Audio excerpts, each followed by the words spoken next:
Emily, do you want to tell about your traditional medicine post-op follow-up? Oh my gosh.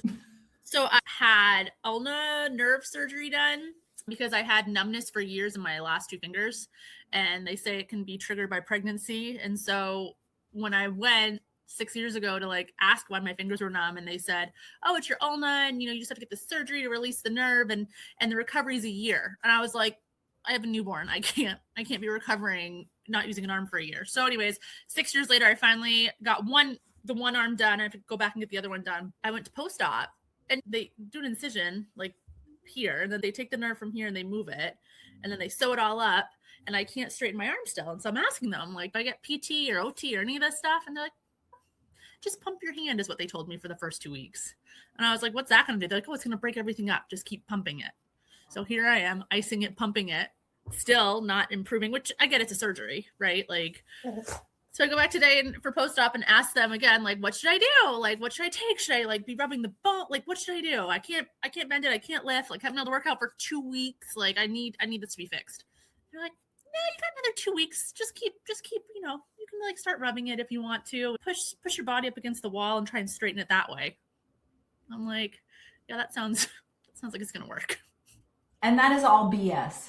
So here's the thing that's funny about Emily and I is that I actually had the same surgery. We're gonna be scar twins. Yes, I had the same surgery here. Only I had a decompression, first of all, where there's an ulnar groove in your elbow here that your nerve goes through, and mine was getting pinched. So they just kind of roto-rooted out the ulnar groove.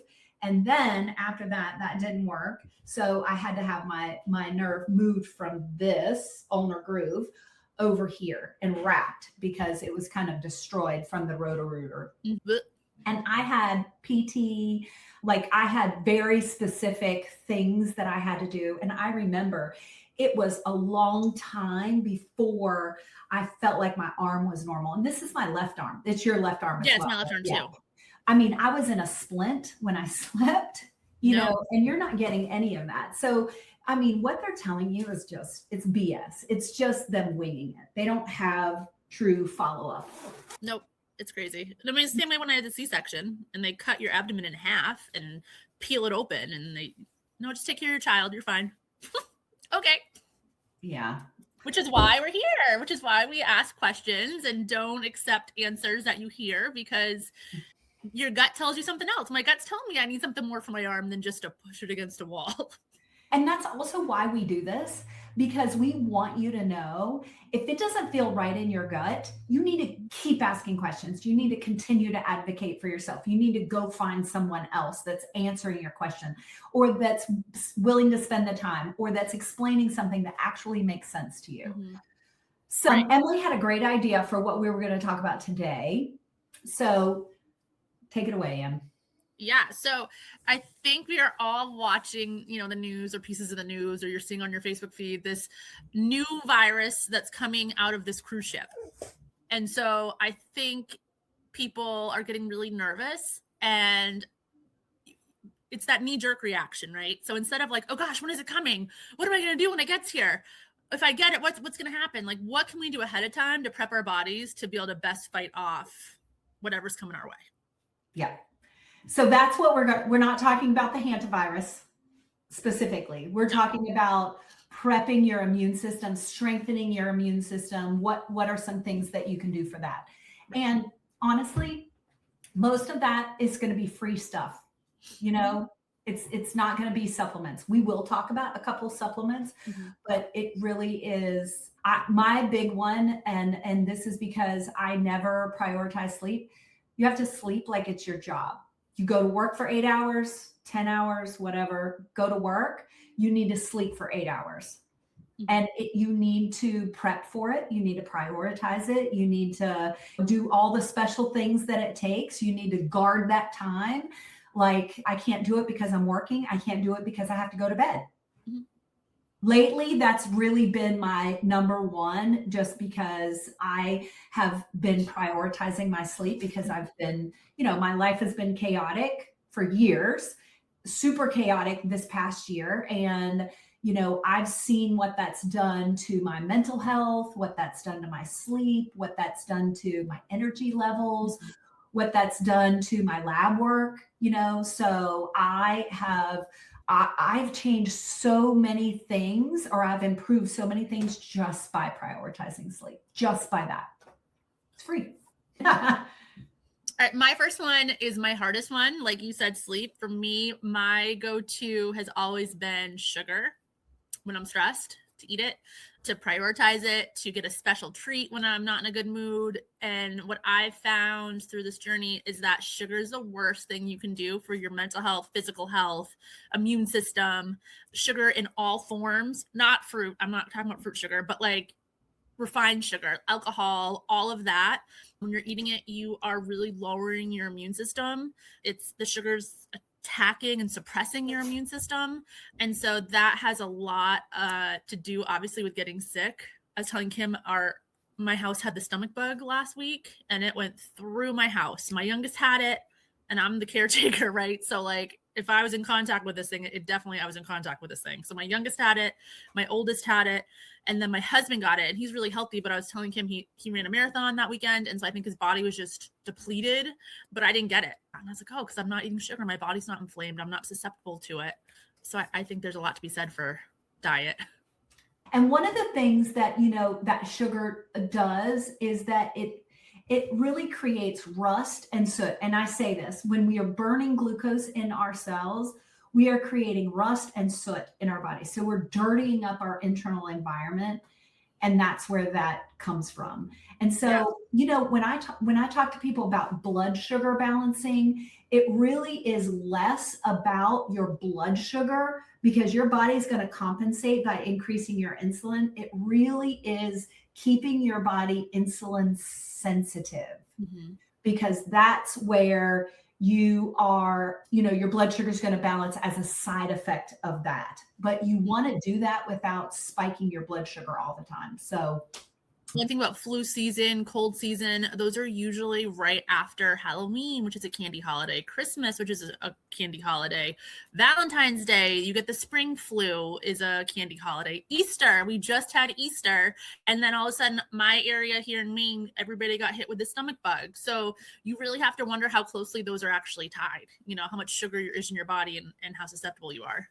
So stress is another one, and stress comes in a lot of forms. You can have that metabolic stress, that oxidative stress that we were talking about from burning glucose in your cells or being insulin resistant, but mental stress, physical stress, I think our society really, especially women, we reward you for multitasking, for pushing through, for, not prioritizing yourself, for putting everybody in front of you, for, all that kind of stuff. And that is real physical stress. And you will burn through a lot of your minerals by doing that. And your minerals are what actually feeds your immune system, and it's what keeps your immune system going. So zinc is a big one of those. Magnesium is another one of those. And when you are stressed, whether that's emotional, physical, whatever, you're going to be burning through those nutrients, and that's what actually fuels your immune system. So that's a big one. That's a huge one, and it's so hard. I think my next one is sunlight, that vitamin D that we get outside. I think we don't talk enough about sunlight. And when people are sick, they're like told to stay inside and, recover and nap.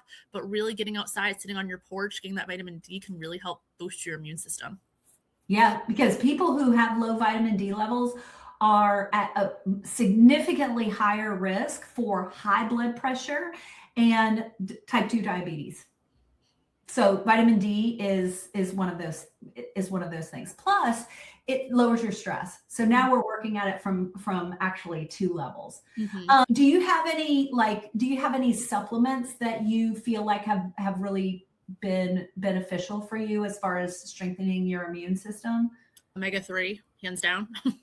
But it lowers inflammation in your body. And so if your body's not fighting the inflammation, it can fight off everything else better. And I've noticed like my internal workings are smoother, if you know what I mean, in the morning. And so I think for me, that's like number 1 on my list at the moment. Yeah. And omega-3s, the dose that you need is not 400 milligrams. It's not 825 milligrams. It is 3 grams. That is a therapeutic dose.